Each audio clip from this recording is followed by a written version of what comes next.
Welcome, Crusaders, and thanks for joining me for Pathfinder Wrath of the Righteous. We made it to the Defender's Heart, and we've got quite a bit to do here. I have a feeling that this is going to be a lot of talking to people here, learning about who we've got here with us, maybe potentially new party members, although I don't see... I don't know about Staunton here, and...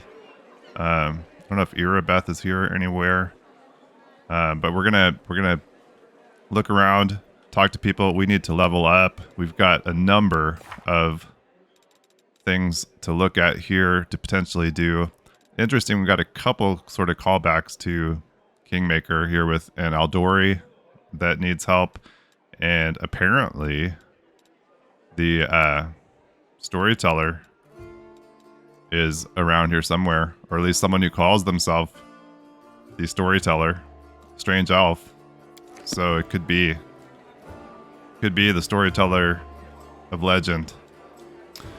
Anyway, I guess maybe a good start here would be to get him leveled up. What about Saxon? No. Okay, so we pick up our first teamwork feat here, and the cool thing I like about the Huntsmaster is our horse Saxon automatically gets the teamwork feats that we take. Okay, so for his first feat, we're gonna grab weapon focus with the longsword, and then for his teamwork feat, we want something that we're both gonna benefit from. Back to back might be good. A little AC bonus when we're flanked. Maybe shake it off would be good. Bonus to our saving throws. Shield wall's not gonna probably make sense. Shielded caster, probably not. I think it's either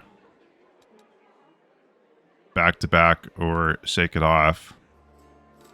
I think we just take back to back here. A little bonus AC for both Zeke and Saxon. I think then we also pick up Shield of Faith here for our spell. And that should do it for him then. Yep. Okay. I don't know about like... Alright, these guys leveled up too. So let's take care of them. Okay, so Lon here, this Zen Archer class is actually pretty cool. Picks up his key pool, which we're gonna have to learn about this. Also, this Flurry of Blows thing is cool. Can make a flurry of blows as a full attack action, but only when using a bow. Instead of unarmed flurry of blows, he's using his bow for that. Does not apply his strength bonus on damage rolls made with flurry of blows unless he is using a composite bow with a strength rating. Okay, but then here with that Zen Archery, uses wisdom modifier instead of his dexterity modifier on ranged attack rolls. So we want to look at his wisdom as well as dexterity. And then point blank master. Gains point blank master as a bonus feat even if he does not meet the prerequisites. Yeah, I'm looking forward to figuring out how all of this works with him. Okay, I guess we're going to pick up Deadly Aim for him. That the penalty on the attack roll is not ideal, but maybe it's worth it. I'm tempted just to take some of the saving throw things like Great Fortitude or Iron Will particularly, but we'll give, I guess since they're recommending it, let's go ahead and give Deadly Aim a try and see if we like using that. The other thing about it is we have to activate it. But I'm not sure if this is like a prerequisite for something else that we may want more than this. So we'll go ahead and pick that up and see how that goes. And then point blank master here. Do not provoke attacks of opportunity when firing the selected weapon while threatened. So we want longbow. Okay, that gets him ready to go. Material components. Character Zeke has prepared the spell Treat Affliction. Okay, that requires a first aid kit. So our next here to level up will be Camellia, Shaman, Spirit Hunter. And I don't know, I mean, if she's going to be our main healer here, at least for a while, we probably need to maybe focus on that if we can. So she doesn't pick up a ton here at level 3. Just gets another feat, basically. We haven't really gone into stealth with anybody. Maybe she really needs to be the one to do that. I don't know. Without knowing who else we're going to pick up, it's kind of difficult to know what to do here. Okay, do we take weapon focus with the rapier or something else? This brewing potions thing, that may actually be pretty useful. Or we take deft hands for the trickery boost. Her trickery is already so good though. Okay, let's grab the weapon focus on the rapier. Since I don't have a better idea at this point, we might as well do that. So she picks up some new spells here. Let's take a look at her spell book. At this point, it feels like just another healing in there probably is going to help us most. Spirit magic slot. Is that Bull's strength? Is that the only one that can go in there? Looks like it. Okay, that's okay. That'll be good to put on somebody regularly. And then maybe we just take like the Bear's Endurance to go along with that. The protection from alignment, communal. That's probably the one we're going to want. And maybe a bigger heal. Okay, that looks good. Okay, then Seela. She picks up Aura of Courage, immune to fear. Each ally within 10 feet of her gains a +4 morale bonus on saving throws against fear effects. This functions only while the paladin is conscious, not if she's unconscious or dead. Okay, and then Mercy. She can select one Mercy. Each Mercy adds an effect to the Paladin's Lay on Hands ability. Whenever the Paladin uses Lay on Hands to heal damage to one target, the target also receives the additional effects from all of the Mercies possessed by the Paladin. Okay. And Divine Health. Immune to all diseases, including supernatural and magical diseases, including mummy rot. Gotta watch out for that mummy rot. Wow, did we actually put a point in mobility for her? That seems weird. If I did...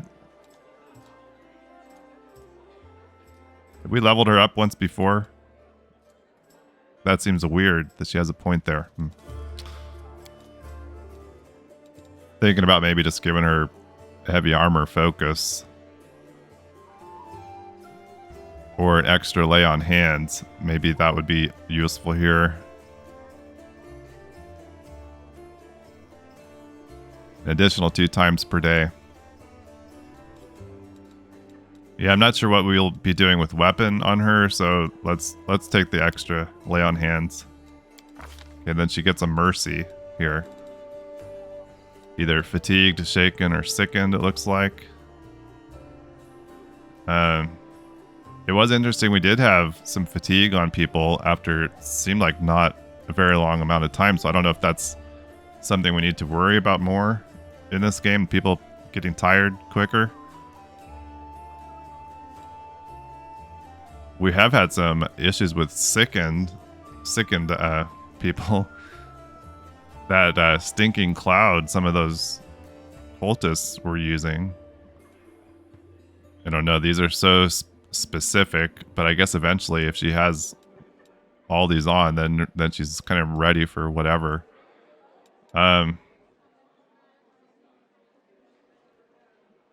Let's go with the shaken. We don't want people getting scared and running off, so let's try that. Okay.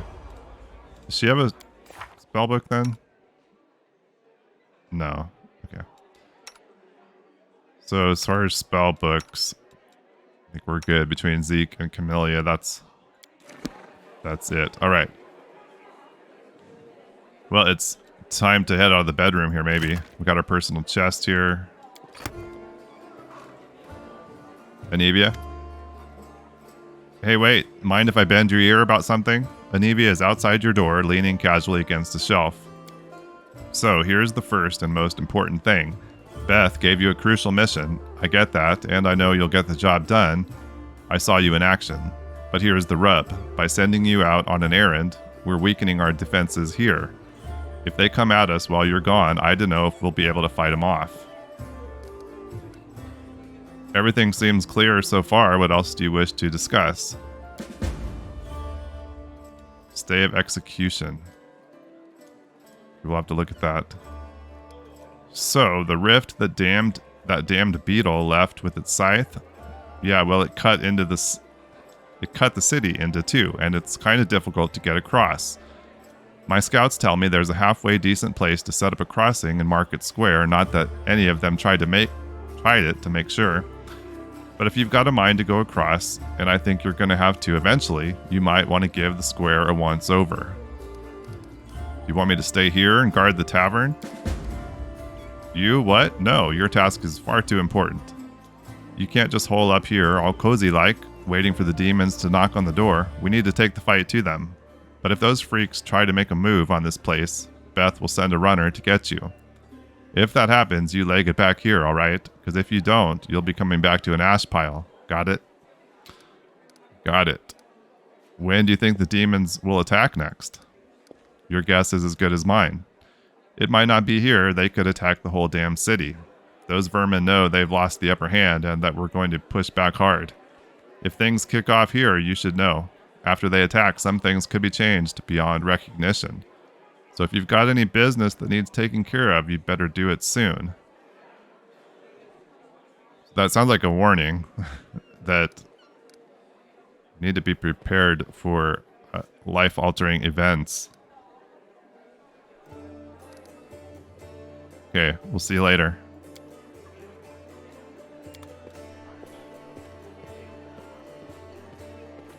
Got Gemmel Hawks here at the bar. Camelia's here. All right, let's talk to her. Camellia looks you over pensively, toying with the snake-shaped bone amulet that dangles from her pale neck. Noticing your glance, she flashes you a cold, barely there smile. Greetings. It seems for a moment that she wants to say something else, but the pause grows too long and she slips back into cautious silence. Tell me about yourself. You want to know more about me than you already do? Camellia arches a dainty brow. I talk to the spirits of this tormented land and they guide me in battle. I'll help you fight the demons, and I swear that you can rely on me in this matter. Isn't that sufficient? Where'd you learn to wield a rapier so well? I had good teachers, although they don't get all the credit. I am a most diligent student. Camellia licks her parched lips. Your amulet is quite unusual. Where did you get it? Oh, my little trinket. It's so nice of you to notice, but I assure you this amulet is nothing but a bauble. Can a lady not be drawn to beautiful, useless things? You're much more relaxed during combat. Your battle cries are uninhibited. She blushes slightly and lowers her eyes. So you've noticed. To be honest, I find it embarrassing. You see, being a shaman means having spirits of battle as my ever-present companions. In the heat of combat, they become rather vocal. Anyway, as much as I enjoy our delightful conversations, the spirits are calling me, and I must respond. Please excuse me. What kind of spirits do you mean here? You're waiting here at the bar? Camelia turns away, watching out of the corner of her eye. Yeah, I think the spirits are calling her. Staunton of Vane is over here. Orgus Gorm here. Alright, let's go talk to Staunton. The dwarf resembles an abandoned citadel, one whose high, crumbling walls are still holding fast, but whose empty, lightless windows make it clear that all inside is dead. Oh, it's you. Good work back there in the Grey Garrison. Name's Staunton Vane. If you've heard rumors about me, his face, which looks like it has never known anything as carefree as a smile, grimaces. Just so you know, everything people say about me is true. I need to talk to the elf who calls himself the Storyteller. Do you know where I can find him? The Storyteller? Staunton strokes his beard in thought. A strange old fellow, that one. He used to sit with me for hours, asking about all sorts of things. He never offered judgment or comfort. He just listened. At first, I wanted him and his questions as far away from me as possible, but later I realized that talking to him did ease my burden a little. I hope he is alive and well. He's completely blind and feeble too, so if he's alone in the city, well, you probably know what that means. I do know one place he might be. Look for him in the Black Wing. It's a library. Here, I'll show you where it is on the map. I don't know what use a library is to a blind elf, but he loved the place. He would sit there day and night. What do people say about you? They say I'm a traitor, as bad as Irilu Vorlesh. That I'm a disgrace, even among the ranks of the condemned. That Queen Galfrey should never have spared me, that I belong on the gallows. Irilu Vorlesh. Few names arouse as much rage among crusaders as that of Irilu Vorlesh, the Sarkorian witch who initiated the opening of the World Wound, and later its expansion. Almost nothing is known about her life before the atrocity except that Vorlesh was condemned for using arcane magic, which was persecuted in Sarkoris and imprisoned in the Tower of Threshold near the city of Iz. This is where Irilu Vorlesh conducted the ritual that paved the way for the demonic invasion and left her land to be tormented by the demon lord Daskari. By some mysterious means, the witch transformed herself, changing from an ordinary human into a half-demon. Over the following century, crusaders encountered Irilu Vorlesh, or the results of her experiments, a few times, but they learned nothing more of Daskari's henchwoman. She holds a high position in the ranks of the Army of the Abyss and bears the title of Architect of the World Wound. The Condemned is a military unit made up of petty criminals conscripted as disposable soldiers and frontline fodder in the Mendevian Crusades. He's a disgrace even among them. Okay, Queen Galfrey. Queen Galfrey is the absolute monarch of the Crusader state of Mendev and leader of the Mendevian Crusades. While today the name of the Crusader Queen is known throughout the Inner Sea region, it's easy to forget that Galfrey did not start her rule of Mendev as a paladin of Iomade, but rather of Eredin. When the World Wound opened and forever changed Mendev, Galfrey was still an untested young ruler who was forced to deal with the death of her god while simultaneously rallying her nation against the abyssal threat to the west. She rose to the challenge, however, and her leadership was instrumental over the next several years, not only in protecting Mendev from demonic invasions, but also in holding the border against the World Wound. When the Church of Iomade organized the First Crusade, it joined forces with Mendev to push back the demon armies. During these battles, Galfrey time and time again distinguished herself with a keen grasp of tactics and skill at leadership. But this inspiration went both ways. In the Church of Iomade, Galfrey found something to replace her lost faith. By the time the First Crusade ended with the apparent defeat of the demon armies, Galfrey had converted and become a worshipper of Iomedae, and had completely retrained herself as one of the Inheritors' most devout paladins. Eager to retain such a valuable leader at the head of the Crusades, the Church of Iomedae twice purchased and presented to the Queen the rare and expensive Sun Orchid Elixir, which extends mortal life beyond its usual span. Thanks to this boon, the Queen has lived and led the Crusaders for more than a century. Why do they hate you so much? You really don't know? Staunton gives you a long, morose look, then sighs. I'm the reason why the Crusade forces are holed up in fortresses on the edge of the Worldwound, instead of bringing the fight to the demons. We used to have a foothold in the Wound, the mighty, unassailable city of Dresden. We used to have it until it fell. And all because of my stupidity. I gave the enemy our main citadel. I was tried. They wanted to execute me, and rightly so, but the Queen intervened. She said that I should live and fight in order to undo what I had done. So that's how I live, decade after decade, fighting in the Condemned. The dwarf shrugs. As you can see, I have fixed nothing, and I have earned no one's forgiveness. Are you going to spit in my face too? It wouldn't surprise me.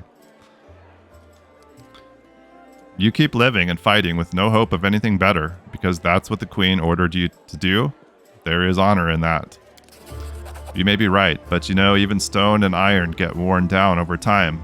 I know what it means to live a regimented life, but I cannot rely on my discipline alone, forever. I pray to Torag, though he does not listen, that my body breaks before my conscience does.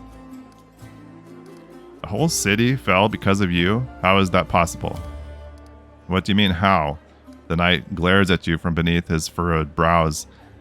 If you don't trust the word of a condemned, go ask somebody else, like my little brother Joran.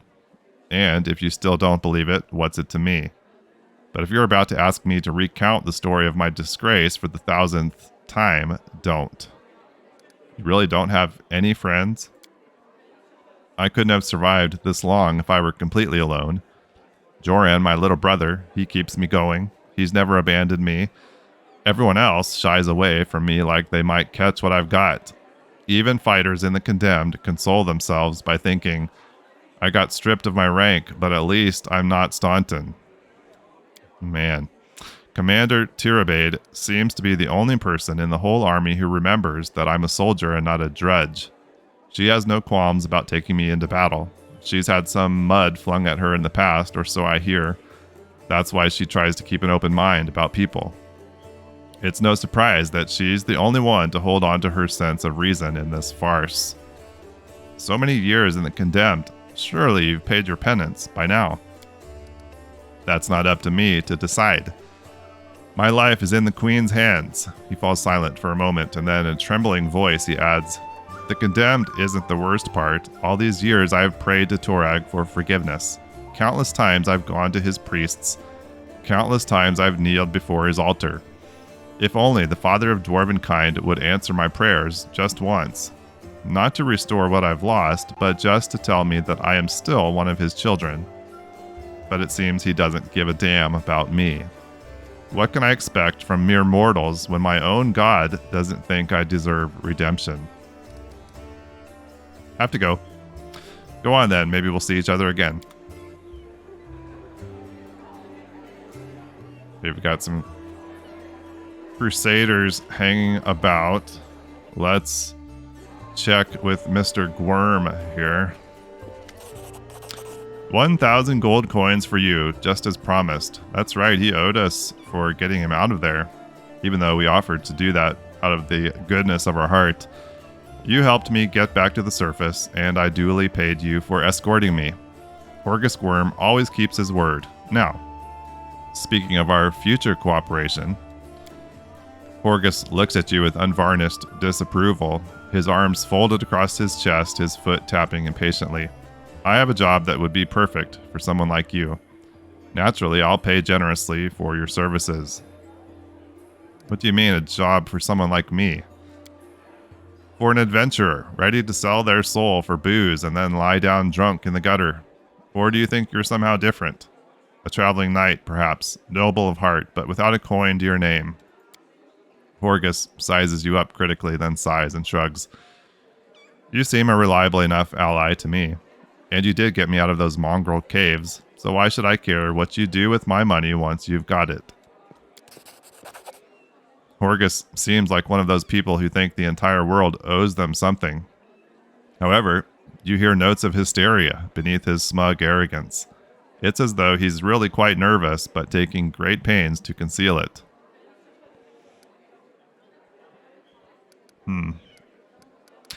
Noble birth doesn't give you the right to behave badly. I would ask that you refrain from such statements in the future. Horgus puts his hands on his hips. Oh really? How impudent. No one dares tell Horgus Worm how to address the rabble. What does this job involve? You shall be my bodyguard. You see, I have good reason to return to my mansion here in Canabras. I still have... Well, it doesn't matter. It's none of your business. My mansion is a breathtaking building with a large garden in the wealthy part of the city. Even before the demons attacked, every thief and fraudster in the city had tried to get inside, one way or another. I shudder to imagine the state it's in now. I have little hope that my guards were able to hold the mansion during the attack, and I expect that the servants fled when they saw the demons. Only Abadar knows what's happened there since. Therefore, I would ask that you meet me at my mansion and guard me there until I complete my business. I already asked the local paladins for help, but they have no desire to set foot outside this tavern. Damn cowards and traitors. That's what they are. Also, please do take Camellia with you. I trust that girl more than the rest of your gang. She is of noble birth after all.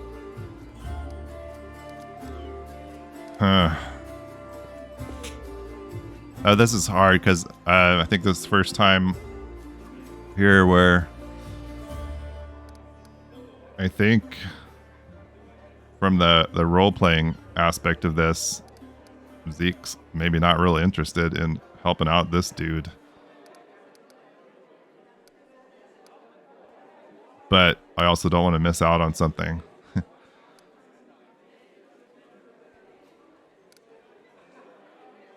What kind of reward are we talking about?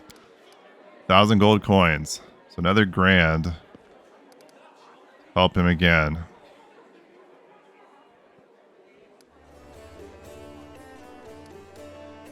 Well, I guess we could rationalize it by saying we're going to need the money to serve our ultimate purpose here.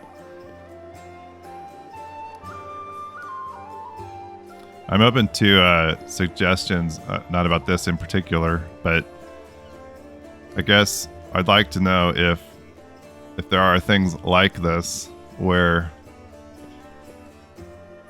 we can potentially blow them off as not being interested, and that's okay to do, and not really gonna hurt us in the long run. Just like things like lack of missing out on the XP we're gonna get and potential story outcomes. I feel like if we don't do this, we're potentially just missing out on something that maybe has to do with Camellia too. These two they seem to actually be kind of up to no good together here, but I guess we kind of want to find out what that is. So we're gonna deal with this dude. Marvelous, most excellent. Horgus's face relaxes, smoothing a few of the tense lines. I'll proceed to my mansion at once and wait for you there. Meanwhile, you needn't worry. I know the city like the back of my hand.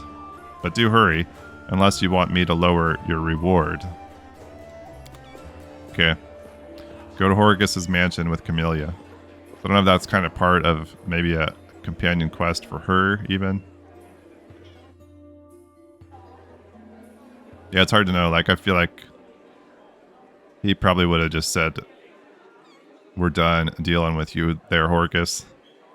But I guess me as the one playing the game, I'm not ready to be done with him. Gemmel Hawks, a strange figure towers over the bar. A huge, ungainly man with skin so milky white that his blue veins are visible even from a distance. His bald head is equal parts lumpy and pitted, and blood-filled eyes stare impassively out at you from beneath his pale brows. The glass in the albino's large, clumsy hands looks dangerously delicate, as if one twitch of those calloused fingers would be enough to crush it. A gold medallion engraved with a tankard gleams around his neck. What'll it be? Who are you? The albino slowly takes your measure with his red eyes and finally with a gentle sigh says, Gemmel Hawks, vampire. That medallion you're wearing, that's a sacred symbol, isn't it? Are you a cleric of Caden Kalin? I'm a tavern keeper, best in the city, best there's ever been, and I pray to the best god there is. Are you really a vampire? Gemmel gives you a long look of reproach and then grudgingly answers, no. How'd you end up in the Crusader city? How did anyone end up here? How did you, or them? With a huge hand, the tavern keeper gestures at the ragtag group assembled in the room. The world is big, but still there isn't a place for everyone. People who no longer have a life anywhere else, they end up here. Any news in the city? The albino looks around. There are demons everywhere, and you showed up. Are there any places in the city worth visiting? If you mean places that normal people usually stay well away from, then there are plenty. Like the Pitaxian wine cellar.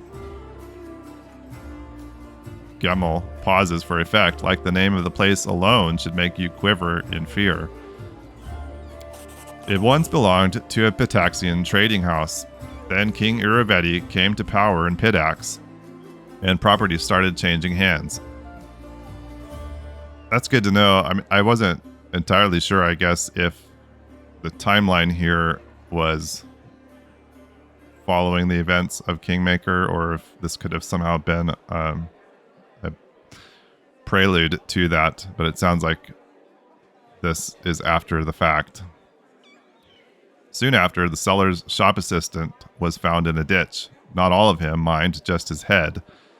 Numerian gangsters had taken possession of the place. They wanted to sell something stronger than wine on the street, and they ended up on the gallows. Then King Iraveti's number was up.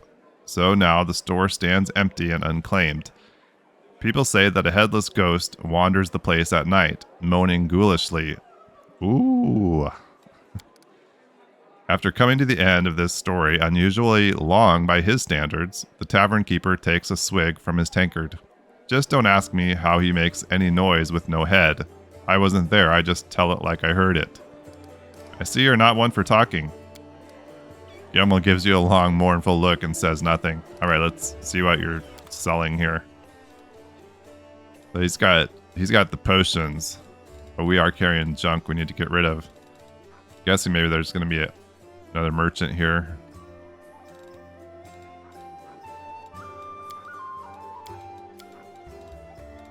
He does have some gloves of the neophyte. And Dark Omen ring. If the wearer of this ring has the ability to cast spells spontaneously, it grants them the ability to cast the following spells: Ray of Enfeeblement, Scare, Ray of Exhaustion, Fear, and Waves of Fatigue. To cast a spell, the wearer still needs to have a spell slot of the required level. Interesting. Okay. Then we got some ingredients here, including Purifying Solution, which seems to be an important thing. I haven't seen any tutorial messages or anything, I think, related to this yet. I guess we'll hold off on buying any of that stuff. I do have a few of those Purifying Solutions, I think. Yeah. Probably worth it to go ahead and buy some health potions while we're here. Maybe a couple blur potions would be worth it too.